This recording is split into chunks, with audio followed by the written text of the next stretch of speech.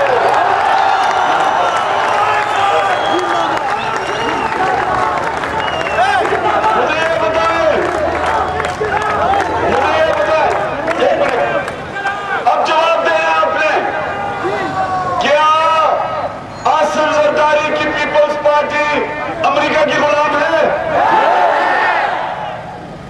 क्या नवाज शरीफ की मुफाहमत परस्त मुस्लिम लीग, क्योंकि सारा वक्त नवाज शरीफ मुफाहमत करने के लिए तैयार हो जाता है, एक और डेडलाइन दे देगा 40 दिन, 30 दिन, 20 दिन, 10 पॉइंट।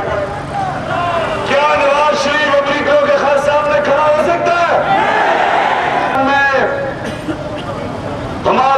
सपा सलार था, जो कमांडर इन चीफ था, वो आपकी खिदमत में फौज नहीं भिजवाना चाहता था, लेकिन सर, बड़ी जोर से उसने कहा, लेकिन सर